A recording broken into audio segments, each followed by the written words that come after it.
Hello again and welcome to another lesson. So let's be honest, sometimes we just want to get something done quickly, we don't need something to be a masterpiece, and we just want to clean up a score fast. And in this lesson I'm going to show you how to do just that. And so for this demonstration I've got a piece open that was created by someone else and just thrown my way. And I'm going to be using a combination of different techniques that I've shown you both in Course 1 and Course 2, and these cleanup principles can be applied to pretty much any score, not just to cases like the one I'm showing you. So in this particular case we have an orchestral score, but the first thing that really stands out is that it's using a totally inappropriate music font. And experimenting with different fonts seems to be something that a lot of amateurs often do, but really when it comes to music fonts, my advice is just keep it simple. So I'm just going to change that first by importing a very simple house style, standard Opus, for example. And the next thing that you can see is that the staves are pretty big. So the first step is just to make sure that our stave sizes aren't too big or too small. And we can, of course, adjust this again in the future if we want to. And just adjusting those stave sizes will help us to get a better picture of what the finished product should look like. Now, the next thing that I'm going to do is to reset a couple of settings to the default Sibelius settings. So I first hit Control A, which selects the entire score and everything in it.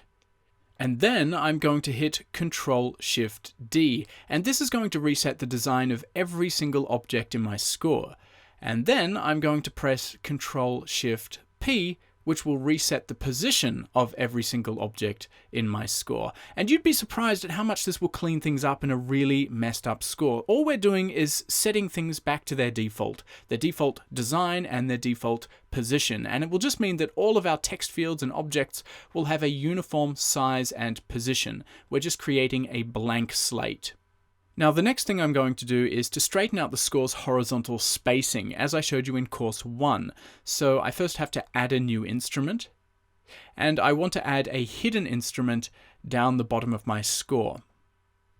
And once I've added that instrument, I then have to fill its staff with a hidden rhythmic value. In this case, I think that eighth notes should be fine.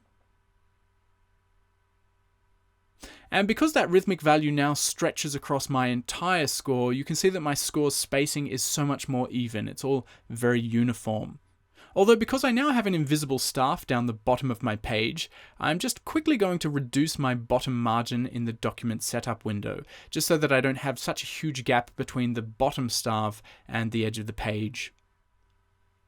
And now I'm going to select the entire score again, and then hit Control-Shift-N, which will reset all spacing in the score. Again, we're just resetting everything to its defaults. And in the Layout tab, just in case, I'm also going to reset space above, reset space below, and finally click Optimize. And Optimize will give more space to staves that need more space, and take space away from staves that don't need as much space. Now you can see this is already looking significantly better, but for large ensembles and orchestral scores, what we usually do is we hide any of the empty staves. I'm going to leave the empty staves visible on the first page though, and this is so that the conductor can, visually see the instrumentation. But as of the second page, I'm just going to select all of the staves in the score, and then I'm going to hit Control-Alt-Shift-H, and that of course is going to hide any of the empty staves.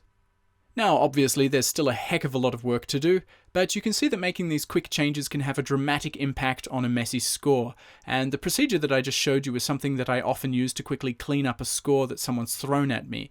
And doing what I just showed you will definitely make a score readable, but it doesn't necessarily go far enough to make it look professional. To make a score's layout look professional, obviously there's no quick fixes, and you're going to have to start using your eyeballs to pick up on individual flaws. For example, here you can see that this accelerando is very small and too close to these notes. This tempo marking here is also much too small. So usually the next step when cleaning up a score like this is to just sweep and scroll over the score in broad strokes, just to see what sticks out at you. And if you're working this way, it will help you to focus on the biggest problems first, and then slowly work down to the smaller ones. But this score in its current state is definitely readable and even usable by a conductor, which is of course one of the first goals of music notation. So I hope that's helpful, and I'll catch you in the next lesson.